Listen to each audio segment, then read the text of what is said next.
Materialismo histórico. Principales teóricos, Marx y Engels, que construyeron esta corriente a partir de la mentalidad social y de la teoría disponible de su época. A esta corriente se le denomina marxismo. Surge en Europa a mediados del siglo XIX, cuando se presentaba el crecimiento de las ciudades e industria, que provocaron el aumento de trabajadores, los cuales muchos abandonaron sus talleres o campos para trabajar en las fábricas. Todo esto gracias a la revolución industrial. A causa de esto se dieron dos clases sociales: la burguesía, dueña del capital, y el proletariado, dueños de la fuerza de trabajo. Debido a esta situación, los trabajadores comenzaron a organizarse y a exigir derechos, creando en 1846 la Asociación Internacional de Trabajadores. Ideas principales. Su obra, El Capital, publicado en 1867, donde analiza el proceso de producción capitalista. Es un enfoque teórico que se interesa por el estudio y desarrollo de la sociedad. Surge como una interpretación teórica del desarrollo social en el que se encuentran inmersos los individuos. Toda sociedad se rige de la estructura económica y la superestructura. La estructura económica es la forma en que se combinan las fuerzas productivas y las relaciones sociales de producción. La superestructura son las instituciones y estructuras jurídicas, políticas e ideológicas. Marx y Engels consideraron que la vida material es la base de la vida social en cada época de la historia.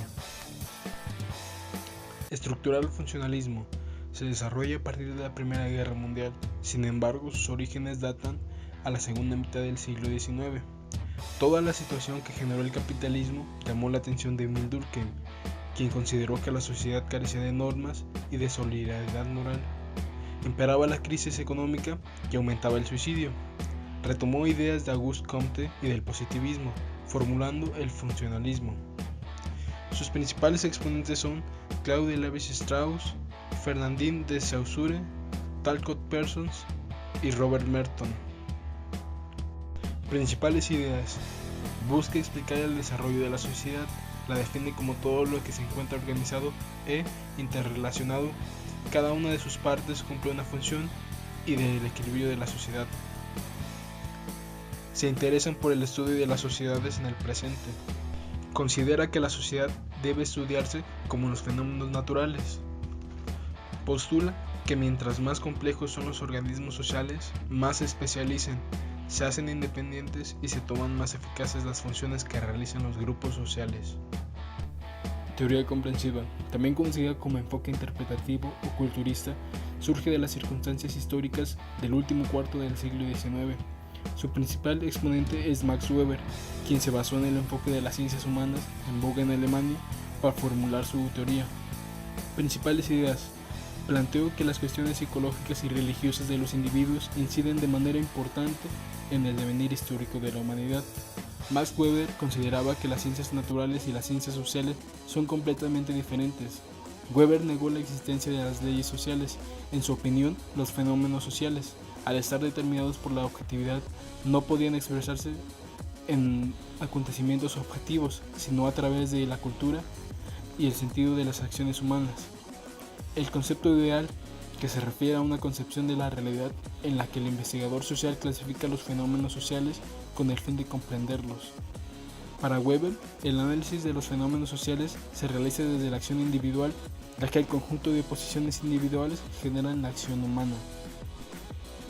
Teoría crítica. Nació en el Instituto de Investigación Social con sede en Frankfurt, Alemania. Su principal exponente fue Max Horkheimer. Debido a las condiciones sociales y políticas a la Segunda Guerra Mundial, Horkheimer y otros investigadores del Instituto de Investigación Social migran a Estados Unidos. Estos fueron exiliados debido al nazismo. Principales ideas. La teoría tradicional y la teoría crítica, que es una crítica a la filosofía de la vida, donde se desarrollan los principios en que se fundamenta la teoría crítica. Herbert Marcuse consideró que la sociedad estaba creando hombres unidimensionales que se iban adaptando a las formas de vida de la sociedad de consumo. Consideró poco probable el antagonismo de las clases sociales planteado por Carlos Marx. Consideró que un cambio en la filosofía y forma de vida no vendría de los obreros, sino de los intelectuales, quienes tenían los recursos suficientes para impulsar un cambio. Adorno decía que la vida social era posible mediante el trabajo, ya que se permite a los individuos comunicarse con sus pares, interactuar, crear comunidad y conocimiento que permite transformar la naturaleza para beneficio humano.